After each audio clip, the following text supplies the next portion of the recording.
마가복음 5장 35절에서 42절을 보겠습니다. 아직 말씀하고 계실 때 회당장의 집에서 사람들이 와서 말하기를 당신의 딸이 죽었는데 어찌하여 선생님을 더 괴롭히시나이까 라고 하니 예수께서 그들이 한 말을 듣자 곧 회당장에게 말씀하시기를 두려워 말고 믿기만 하라 하고 하시니라. 주께서 베드로와 야고보의 형제 요한 외에는 자기를 따라오는 것을 허락지 아니하시더라. 주께서 회당장의 집에 오시어 사람들이 울고 크게 통곡하는 소란함을 보시고 들어가셔서 그들에게 말씀하시기를 어찌하여 소란을 비우며 울고 있느냐. 그 소녀는 죽은 것이 아니라 자고 있느냐라고 하시니 그들이 주를 비웃더라.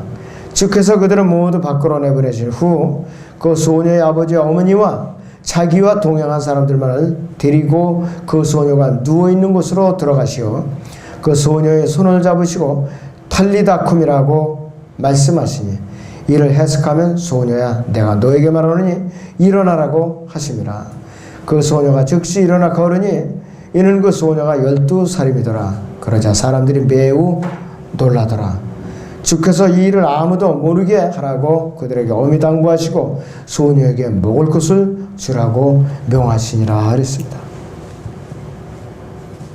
오전의 주제는 죽음을 정복하신 그리스도입니다. 죽음을 정복하신 그리스도.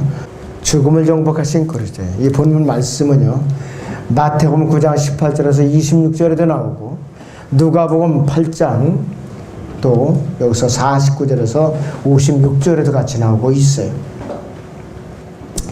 예수님께서 초림하셔서 이 땅에서 사역을 하실 당시에 사회적인 배경으로 본다면은 회당장인 야이로가 예수님께 공개적으로 찾아와서 도움을 청한다는 것은 그리 쉬운 일은 아니었었어요. 예수 그리스도를 대적하는 종교 지도자는 분명히 야이로의 이러한 행동에 대해서 동의하지 않았을 것이고 회당의 다른 지도자들도 마찬가지로 야이로에게 동의를 안 했을 거라 이것이요. 예수님께서 회당에서 가르치시고 행하신 일들은 서기관들과 바리새인들 이들의 분노로 섰어요. 이들 중에는 분명히 야이로의 친구들도 있었을 거예요. 그러나 예수 그리스도로 찾아오는 많은 사람들이 그러듯이 야이로는 아주 절망적인 상태에서 찾아왔어요. 12년 동안 애지중지하게 귀염을 독차지하고 길러왔던 딸이 죽을 지경에 이른 것이에요. 차라리 그는 친구들을 잃어버린 한이 있더라도 사랑하는 자신의 딸만은 구하고 싶은 마음에서 예수님께 다가왔을 거예요.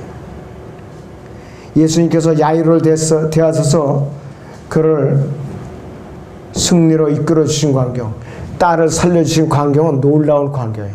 아름다운 장면의 하나라 이것이. 우리는 이 사건 전체를 통해서 야이로에게 이러한 변화를 안겨준 것은 원동력이 어디 있었느냐? 바로 예수님의 생명의 말씀에 근거했다는 것이에요. 우리는 본문에서 예수 그리스도의 세 가지 말씀에 대해서 잘 깊이 묵상하면서 이 시간 교훈을 얻을 필요가 있죠. 첫째는 믿음의 말씀에 의지하라고 그럽니다. 본문 5장 36절 다시 보세요.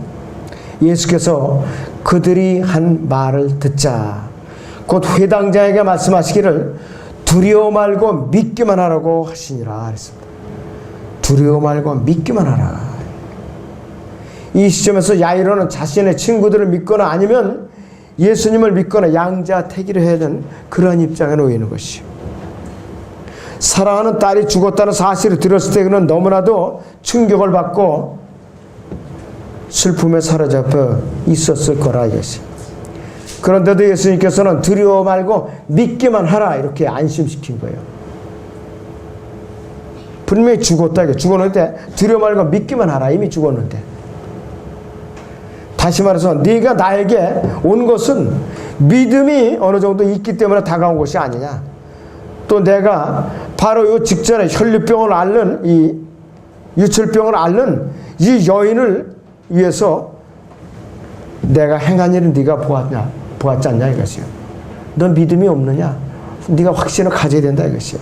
12년 동안 앓아온 이 유출병을 바로 멈췄다 이거예요. 왜? 내가 안수기도 한 것도 아니고 내 몸에 옷에다가 손만 잠깐 댔다가 떼는 데는 낫지 않느냐 이것이요. 너 그걸 받지 않냐 이것이요. 그 여인을 보고 네가 믿음이 생겼을 것이고 확신이 생겼을 것이고 그러니까 체념하지 말고 계속 내가 어떻게 역사하나 믿기만 하라 이 뜻이에요. 바로 야이로의 딸이 아직 살아있을 때 예수님께서 자신 야이로 함께 집으로 가고 있을 때는 예수님을 신뢰하기가 훨씬 쉬웠을 거예요. 그러나 예수님께서 이 유출병하는 여인을 치르기 위해서 걸음이 좀 지체가 됐죠. 그 사이에 야이로의 집에서 기별이 온 거예요. 딸이 죽었다 이것이. 그러니까 예수님과 함께 가던 무리가 더 이상 우리 선생을 괴롭히지 말라 이거예요. 이미 죽었다 이거예요. 딸은. 그런데 이 야이로는 죽었다는 자기 딸이 죽었다는 소식을 받으니까 이미 믿음이고 뭐고 보이는 게 없겠죠. 흔들리기 시작했다 이것이.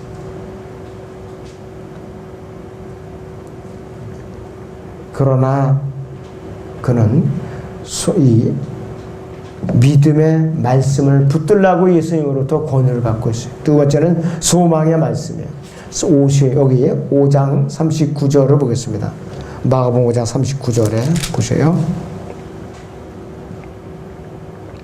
주께서 제자들에게 명할 사람들을 모두 여기서 5장 39절이죠. 들어가셔서 그들에게 말씀하시기를 어찌하여 소란을 피우며 울고 있느냐. 그 소녀는 죽은 것이 아니라 자고 있느냐라고 하시니. 죽은 것이 아니라 자고 있는 것이라. 예수님께서 야이로의 집에 도착했을 때 그들은 초상난 집마다 돌아다니면서 울어주면서 고골해주면서 돈을 받는 직업적인 울음꾼들이 우는 소리를 들었어요. 그들은 큰 소리로 탄식하면서 고골하면서 가족들과 친구들이 애도하는 것을 앞에서 이끄는 일을 했다 이것이. 그 당시 유대 사회에서는 하나의 전통적인 관습이었다 그래요. 울어주는 사람을 돈을 주고 사가지고 그 곡하는 것을 장사 지낼 동안 내내 이끌고 나간다 이것이. 우리나라는 아무리 가난해도 아무리 부자라도 울어주는 사람을 대신 사다가 울게 하는 집은 없지요. 우리나라 관습에는. 유대 관습에는 이것이 있었어요. 집안에 울음꾼들이 와 있다는 것은 야이로의 딸이 실제로 죽었다는 것을 증명하는 것이에요. 실제적으로. 아직 살 수 있다는 신락 같은 소망이라도 있었다면은 가족들이 왜 울음꾼들을 자기 집으로 불렀겠느냐 이것이. 죽었기 때문에 불렀다 이것이. 그런데 예수님께서는 그 소녀는 죽은 것이 아니라 자고 있느니라 이렇게 말을 하신 거예요.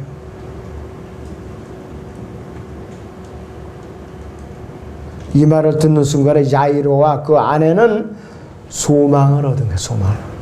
소망을 얻었다 이것이. 그런데도 불구하고 40절에 보시고 그들이 주를 비웃더라. 주께서 그들을 모두 밖으로 내보내시 후 그 소녀의 아버지 어머니와 자기와 동행한 사람들만을 데리고 그 소녀가 누워있는 곳으로 들어가시오 그랬어요. 그들이 주를 비웃더라. 울음꾼들이 주를 비웃은 거예요. 분명히 죽어서 우리가 품삯을 받고 울고 있는데 얼어 죽으면 무슨 살아난다는 소리냐. 자고 있다느니 이 사람이 미친 사람 아니냐. 이렇게 비웃은 거예요.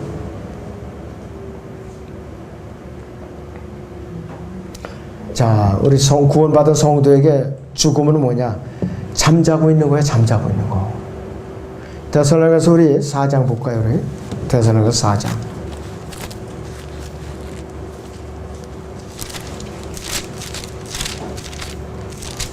14절부터 보죠.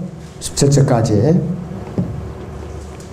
예수께서 죽었다가 다시 살아나신 것을 우리가 믿는다면 그와 같이 하나님께서 예수 안에서 잠든 자들도 그와 함께 데리고 오시리라 그랬어요. 잠든 자들이라 그랬지 죽은 자들이 아니라 그랬어요. 우리가 주의 말씀으로 너희에게 이것을 말하노니 주께서 오실 때까지 살아남아 있는 우리가 잠들어 있는 자들보다 결코 앞서지 못하리라.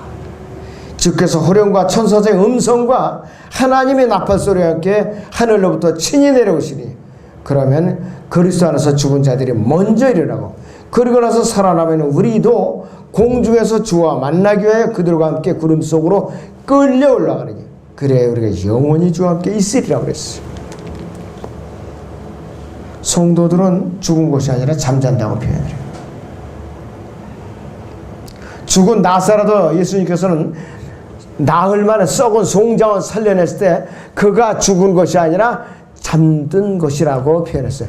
나사로가 이제 잠들었으니까 깨우러 가자 이렇게 말씀하고 있어요. 육체가 부활의 순간까지 쉬는 것일 뿐이라 이것이요. 사람의 영은 잠을 자질 않아요. 사람의 영은 잠을 자질 않아요. 왜? 육신의 몸, 이 숨이 끊어지는 그 순간에 하나님께서 거두어 가셔요. 절대로 무덤에서 잠을 잘 수가 없어요.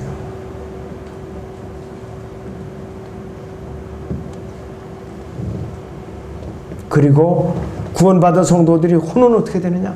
역시 셋째 하늘로 올라가요. 죽을 수가 없어요. 구원받은 혼들은 몸을 떠나자마자 바로 지옥으로 가서 고통을 받는다. 영도 쉴 날이 없고 혼도 쉴 날이 없어요. 뭐가 쉬느냐? 몸만 무덤에 들어 썩으니까 쉬는 거야. 몸만.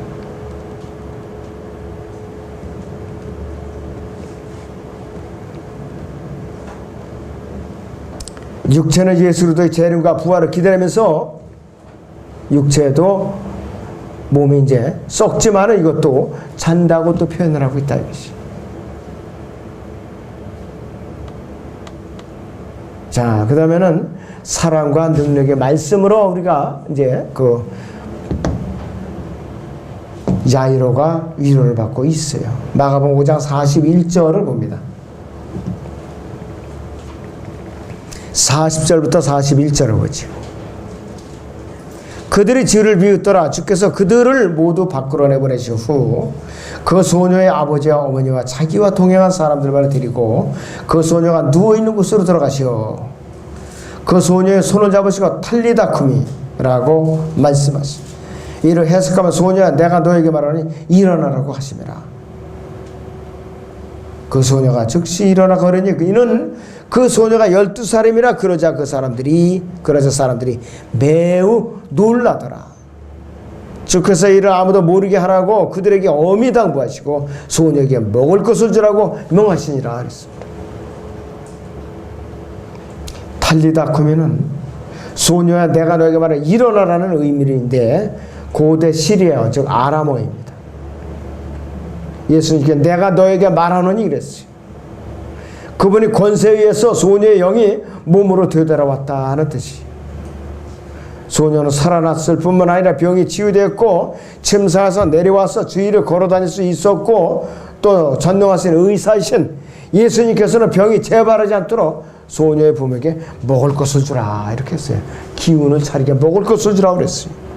사람이 아무리 병이 났어도 음식을 먹지 못하면 언제 재발할지 모르는 거예요. 음식을 먹지 못하면. 암 말기 환자가 왜 그러면 빨리 죽느냐? 먹지를 못해요. 배에 복수가 차서 먹지를 못하기 때문에 빨리 죽는 것이에요. 의사가 한 4개월쯤 갈 거라. 그래도 한 달도 못 살고 죽는 사람이 허다해요. 왜? 먹지 못하니까. 배에 복수가 차니까 그렇다 이거지. 그리고 첫째는 입맛을 잃고 그 다음에 배에 복수가 차니까 먹을 수가 없어요. 하나님께서 먹을 것을 주라고 명령했을 때 부모는 어떻게 했을 거예요? 즉시 순종했을 거예요. 사람 편에서는 우리가 할 수 있는 건 최단으로 해야 된다. 마땅히 해야 할 일조차 하지 않고 먹을 것도 하나님께서 기적적으로 먹여주시겠지. 이러고 불순종한다면 이거는 죄를 지는 거라 이것이. 하나님을 시험하는 거나 마찬가지. 예수님께서 이 일을 목격한 자들에게 뭐라고 말씀하셨는가 이것이.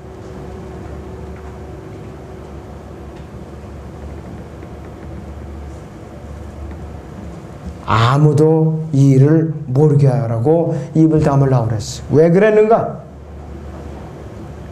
만약에 먹을 것을 주기 전에 밖에 나가서 소녀가 살아났다고 동네방네 떠들고 다니면은 조문을 왔던 사람들이나 또 울음꾼들이 와가지고 밖에서 듣고 있던 사람인가 현장을 목격을 못했으니까 아이고 기절했다 다시 살아난 거야.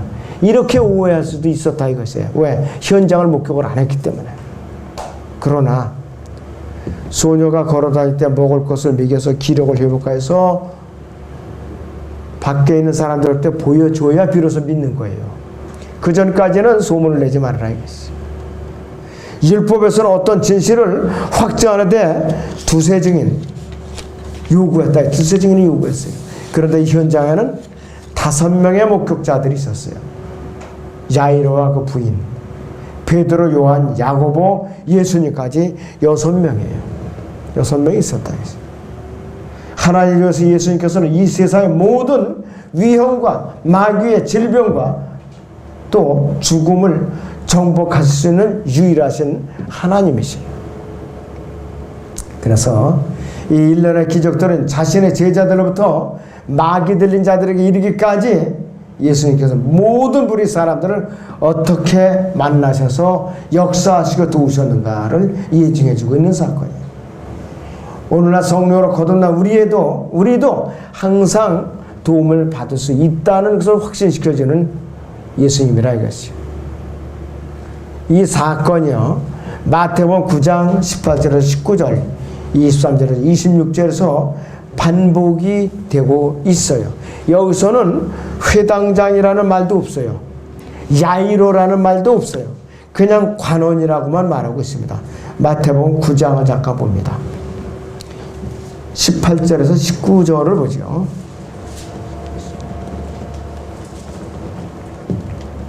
주께서 이러한 것들을 그들에게 말씀하고 계시는데 보라, 어떤 관원이 그에게 와서 경배하며 말하기를 제 딸이 방금 죽었나이다. 그러나 오셔서 그 아이에게 안수하여 주소서. 그러면 그 아이가 살아나겠나이다라고 하더라. 예수께서 일어나 그를 따라가시니 제자들도 따라가더라. 23절에서 25절을 봅니다. 예수께서 그 관원의 집에 오서 피리 부는 자들과 떠들썩한 무리를 보시고 그들에게 말씀하시기를 물러가라. 그 소녀가 죽은 것이 아니라 자고 있는 자라고 하시니 그들이 주를 비웃더라. 그러나 무리를 내보내신 후에 주께서 들어가 그 소녀의 손을 잡으시니 그녀가 일어나는지라 그 명성이 온 땅에 퍼지더라. 이렇게 말씀하고 있어요. 조금 상이하죠. 마가복음하고 상이하다. 탈리다쿰이라는 말도 없고 또 여기서 회당장이라는 말도 안 나오고 야이로라는 말도 안 나와요. 그렇지 않은 여기하고 누가복음 8장하고 마가복음 5장을 비교해보면 똑같은 얘기라 이것이.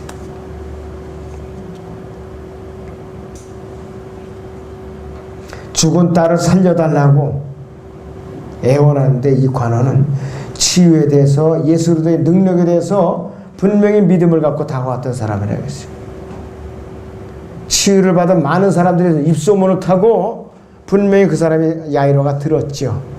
틀림없이 고쳐줄 거라 믿고 다가왔을 거라 이것이.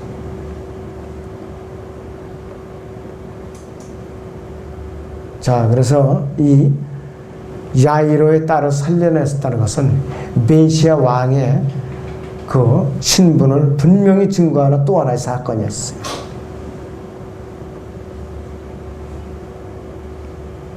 마가복음 5장은 예수 그리스도와 함께 집에 들어간 사람들과 거기 있었던 대화, 나누었던 대화, 소녀로 달리 살리신 방법, 또 그 후에 이뤄진 일 등을 이 사건에 대해서 더 자세하게 기록을 하고 있어요. 마가복음 5장. 그리고 마가복음 5장 37절에서 베드로, 요한, 야고보가 나오죠. 이 세 명은 예수님께서 극진히 아끼는 사람들이에요. 30배, 60배, 100배의 열매를 거둔다면은 60배의 열매를 거두는 거기에 해당되는 사람들이에요. 그 중에서도 100배의 열매를 거두는 사람이 누구냐? 요한이에요. 이 예수님의 왼쪽 가슴에 기대어 있던 자예요. 그가 누구니까 하고 얌청말이 없이 그렇게 베드로가 어떻게 될 것인가를 물어봤던 자예요. 바로. 그리고 요한복음에도 그러죠. 사랑하는 자가 말하기를, 사랑하는 자가 말하기를. 이렇게 자기 이름을 안 박혀요. 우리를 말하면 아주 그냥 밉살스럽지요. 그런데 예수님께서 제일 사랑하셨다 이거죠. 사도 요한에게 요한복음을 맡겼고 요한 1~3서를 맡겼고 아주 가장 위대한 끝장인 요한계시록을 맡긴 거예요. 이 세 사람은 예수님의 재림과 특별한 관련이 있어요. 변형산, 마태복음 17장에서 변형산에도 나타나고 겟세마네 동산에서도 이 세 사람이 같이 있었어요. 그런데 이 세 사람은 공통점이 뭐냐? 세 사람 다 순교당했어요.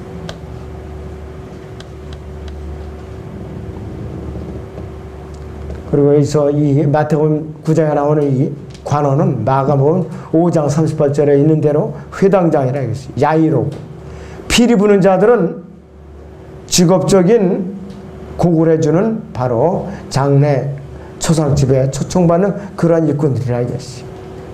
예수님께서 소녀를 살 때 탈리다 쿰이 이랬어요. 소녀야 내가 너에게 말하니 일어나라 이렇게 말씀하시고 우리 주목을 해야 된다 이것이.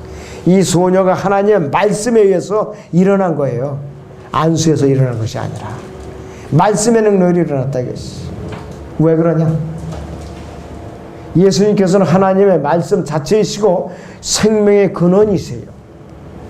요한복음 1장 1절에서 2절을 봅니다.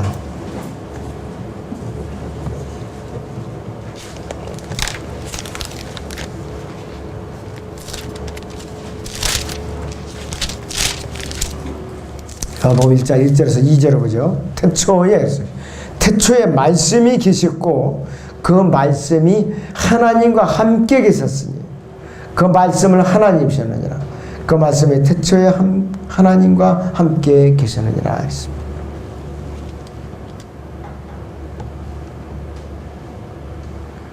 누가복음 7장에서 나인성 과부의 아들의 경우나 요한복음 11장에서 나사로의 경우와 정확하게 일치되고 있어요. 말씀으로 일으킨 거 말씀으로. 우리 요한복음 11장 잠깐 보시죠.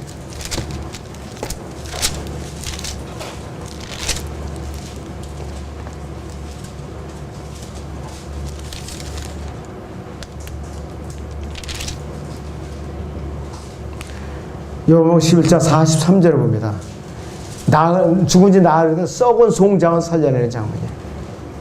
이 말씀을 하시고 큰 소리로 큰 음성으로 외치시기를 나사로야 나오너라고 하시니 죽었던 자가 손발이 수위로 동여지고 얼굴이 수건으로 가려진 채 나오더라. 예수께서 그들에게 말씀하시기를 그를 풀어주어 다니게 하라고 하시니라 하셨습니다. 나사로야 나오너라. 썩은 송장을 갖다가 나사로야 나오라 하니까 이렇게 걸어 다니더라 이것이요. 여러분 지금 사람들이 이렇게 살리는 기적은 안 일어납니다. 안 일어나요.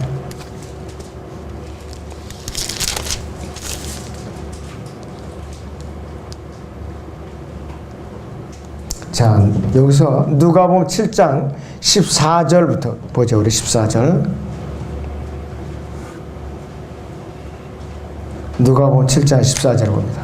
나인성 과부 아들을 어떻게 살려내는가? 네, 3절에서 14절 봅니다. 주께서 그 여인을 보신 후 가엾게 여기셔서 그 여인에게 말씀하시기를 울지 말라고 하시고 가까이 가셔서 그 관에 손을 대시니 운구하는 자들이 멈추는지라. 주께서 말씀하시기를 젊은이여 내가 너에게 말하니 일어나라고 하시니 이랬습니다. 일어나라고 말하니 이랬어요. 나사로에게도 나오너라 이렇게 말씀으로 오셨고 마가복음 5장에서는 여기서는 우리가 어떻게 말을 하고 있느냐. 5장 41절에는 탈리다 쿰이 이랬어요. 소녀야 내가 너에게 말하니 일어나라 이렇게 명령하시니까 척척 일어나시는 거예요. 이 죽은 자들이 척척 일어나요. 지금 이런 사람이 있었다면 그 사람 벼락 부자 될 거예요. 한 번 일으키는데 얼마 그냥 부르는 게 값일 거 아니에요. 응? 재벌들의 뭐 몇십억 줘도 아깝지 않죠. 자기 애도 살려내는데. 그러나 예수님께서는 그런 거 따지지 않고 합당하시다면 가난한 자나 부자의 자녀들이나 다 살려주셨어요. 차별이 없었어요. 그분이 역사하시는 데는 신분의 구별을 두지 않으셨던 분이에요.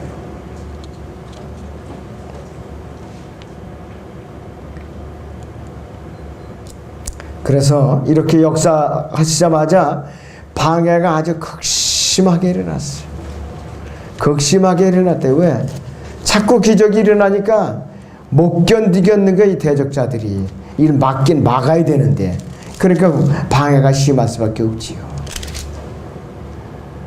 너무나 방해가 심한 거예요. 마태복음 9장을 보겠습니다.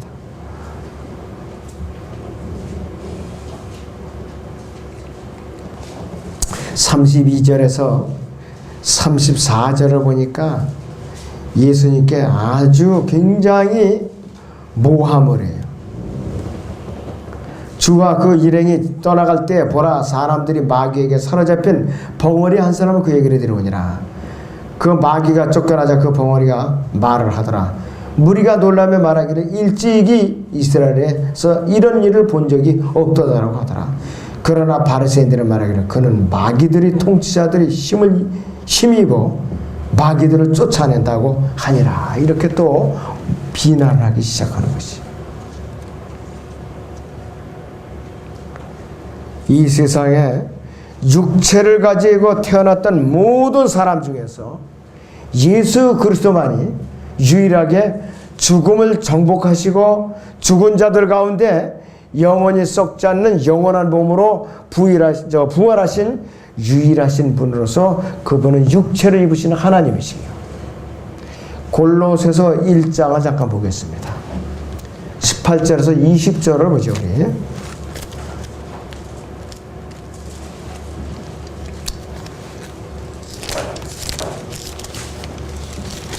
골로새 1장 18절에서 20절을 보겠습니다. 그는 몸인 교회의 머리시라. 그는 시작이시며 죽은 자들로부터 첫 번째로 났으니 이는 그가 만물 안에서 으뜸이 되려 하심이라. 이는 모든 충만함이 그의 안에 거하는 것이 아버지를 기쁘게 하였으니 그의 십자가의 보혈을 통하여 화평을 이루고 땅에 있는 것이나 하늘에 있는 것이나 그에 의해 모든 것이 자신과 화해하게 하시라는 것이라 그랬습니다. 여기에 기록된 말씀대로 예수님께서는 유일하게 죽음을 정복하시는 분이고 또 그분께서는 썩지 않은 영원한 몸으로 부활하신 육체를 입으시는 하나님이시라. 여러분들이 아무쪼록 이 메시지에 대해서 깊이 묵상하시고 우리에게 주는 영적인 의미가 오늘은 무엇인가 곰곰이 되새김질 하시기 바랍니다.